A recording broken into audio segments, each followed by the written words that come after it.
Buenas noches, licenciada. Buenas noches, compañeros. A continuación les voy a hablar sobre el clima organizacional y les voy a hablar sobre el caso de la empresa de Amazon.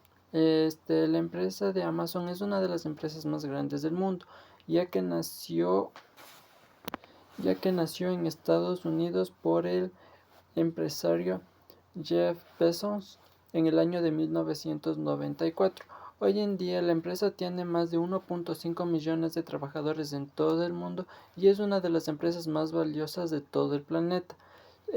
Se basa en el comercio electrónico, tecnología, logística, nube y demás. La empresa de Amazon nació como una librería en línea y hoy es el gigante de comercio digital más grande de todo el planeta. Su modelo de negocio se basa en la eficiencia extrema, la innovación constante que tienen ellos en dentro y la obsesión por el cliente, para que el bienestar del cliente esté siempre satisfecho y no tener problemas legales y tampoco perder clientes potenciales ni futuros inversores. Sin embargo, detrás de todos estos logros hay problemas de cultura organizacional que han sido señalado altamente exigente y en muchos casos emocionalmente desgastante por sus colaboradores, sus jefes, sus gerentes. Han dicho que la presión de trabajar en Amazon es extremadamente agobiante y extremadamente difícil de mantener. Por eso es que muchas veces renuncian sin antes llegar siquiera al año de haber cumplido el trabajo.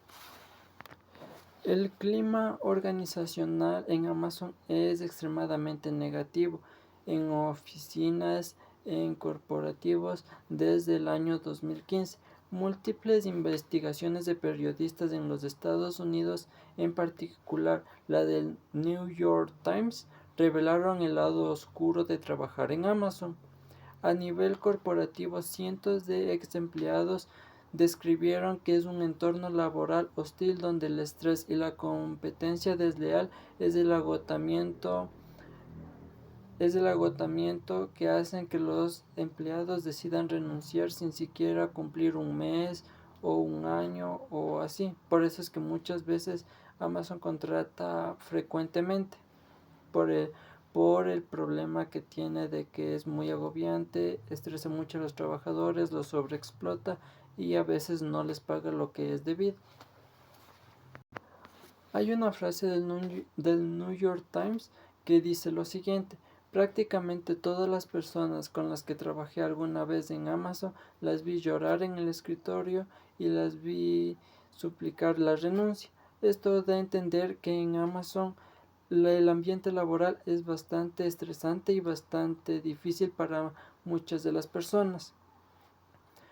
Esto debido a que seguramente tiene un mal manejo o hay malos directores, no están trabajando de manera adecuada con sus empleados. El relato que les conté sobre la frase que dijo el New York Times sobre que prácticamente todas las personas con las que alguna vez trabajé en Amazon las vi llorar es un testimonio real. En, el propio ex director de recursos humanos definió la dinámica interna como un darwinismo decidido, que es: sobreviven los más fuertes, los demás son eliminados. O sea que solo sobreviven los trabajadores que, por así decirlo, aguanten más, mientras que los otros son despedidos de inmediato. Algunos de los factores que están fallando ahí en el clima laboral son el liderazgo autocrático y estándares irrazonables. Jeff Bezos diseñó 14 principios del liderazgo que los empleados debían memorizar al pie de la letra. Si no los memorizaban, eran sancionados con multas en su sueldo y cosas así. Uno de ellos exigía mantener estándares irrazonablemente altos. El liderazgo premiaba a quienes sacrificaban su vida personal por la empresa y marginaba a quienes no podían seguir el ritmo. Esto que nos da a entender que para Jeff Bezos Era más importante el trabajar que el que los trabajadores tengan una vida personal o puedan pasar más tiempo con su familia. Esto es uno de los principales problemas por el cual muchos de los trabajadores de Amazon renuncian y deciden irse a otro lugar a trabajar. El segundo factor es el sistema de retroalimentación anónima. Amazon implementó una herramienta interna que permitía a los colaboradores enviar críticas anónimas sobre sus compañeros directamente a los jefes.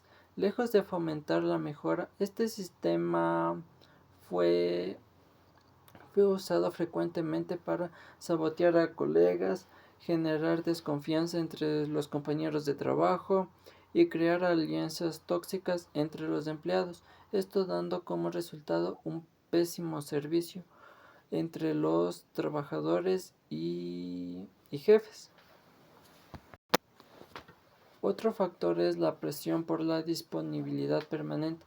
Los colaboradores recibían correos electrónicos pasadas la medianoche y mensajes de texto exigiendo respuestas inmediatas para que los trabajadores puedan tomar vacaciones o un descanso, y esto implicaba una desconexión de su área de trabajo.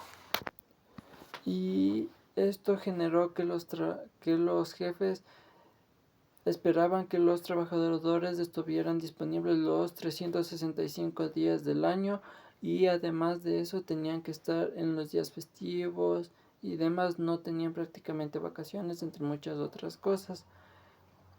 Quienes no respondían eran abiertamente criticados dentro de la empresa de Amazon y juzgados, por así decirlo, y sufrían de cierta manera discriminación hacia ellos.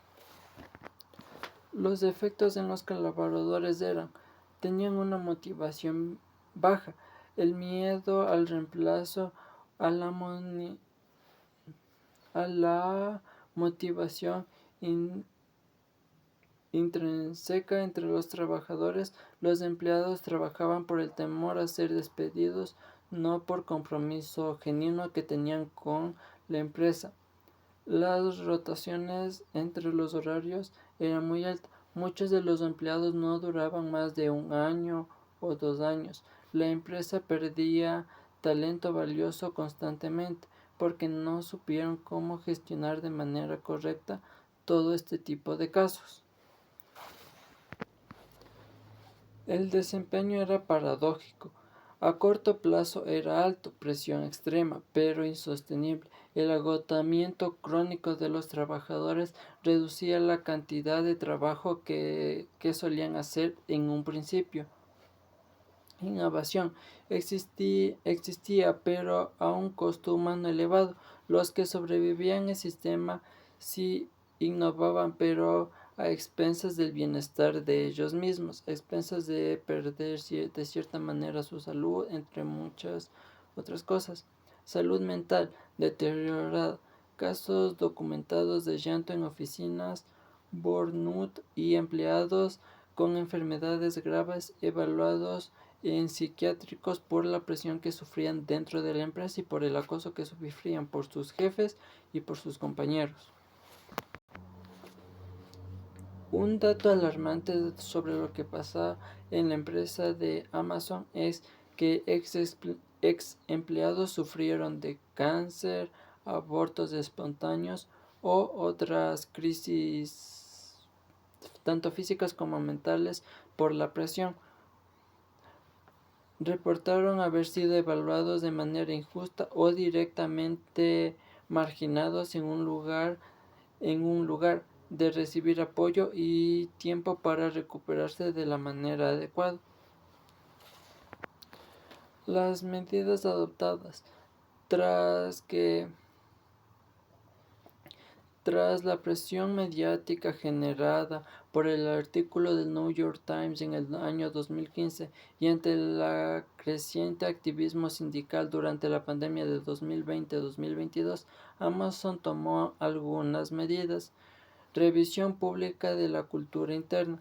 Jeff Bezos emitió un comunicado respondiendo a las denuncias y reafirmando los valores de la empresa. aunque sin reconocer abiertamente los problemas que había dentro de la empresa y de los trabajadores y demás.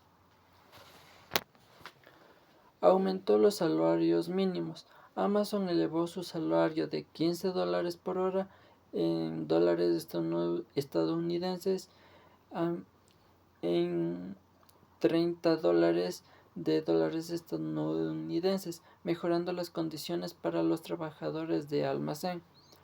Programas de bienestar. Se implementaron iniciativas de salud mental, esto con la finalidad de que los trabajadores puedan tener acceso a ayuda en caso de necesitarlo. Beneficios adicionales para los empleados.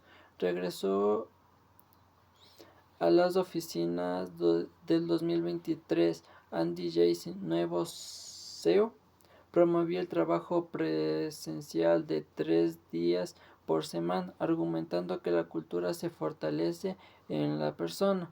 Esto para que las personas o los trabajadores puedan descansar de mejor manera y pasar más tiempo con su familia. Además de eso, que también puedan tener una mejor condición de salud. Sin embargo, la postura antisindical se mantuvo. Amazon combatió activamente los intentos de sindicalización de los trabajadores en los almacenes de los Estados Unidos y Alemania. ¿Cómo el clima organizacional se relaciona con este caso de Amazon? Primero hay que entender qué es el clima organizacional. El clima organizacional se refiere al ambiente interno existente entre los miembros de la organización, o sea, los empleados, y está íntimamente relacionado con el grado de motivación de sus empleados. Esta definición se refleja claramente en el caso de Amazon. En el ambiente interno estaba marcado por el miedo de los empleados, por la desconfianza, por la presión que sufrían, por la competencia destructiva. Lejos de motivar a los trabajadores a que mejoren, los motivaba a que quieran renunciar de forma rápida. El clima generaba estrés crónico y agotamiento. Un clima organizacional favorable estimula la productividad de los trabajadores, la satisfacción y el compromiso de los mismos para poder mejorar la empresa y ellos también puedan mejorar en ciertos aspectos que lo necesiten. Exactamente lo opuesto a lo que vivían muchos de los trabajadores de Amazon. La pregunta que estaba era ¿qué nos enseña este caso para la gestión del talento humano? El caso de Amazon nos demuestra que el éxito financiero y el bienestar organizacional no son lo mismo. Una empresa puede crecer exponencialmente en el mundo y al mismo tiempo destruir a las personas que lo hacen posible. Como futuros profesionales en gestión en auditoría, este caso nos deja lecciones fundamentales como son las siguientes. El rendimiento humano sí tiene límites. Presionar a los trabajadores para que trabajen sin descanso ni cuidar su salud, tanto física como mental, es una estrategia insostenible. A largo plazo, la rotación de los trabajadores va a ser pésima. Los trabajadores ya no van a querer trabajar y también se va a perder gran parte del potencial de los trabajadores. Además de que también podemos perder a profesionales que realmente valgan la pena. Gracias por su atención.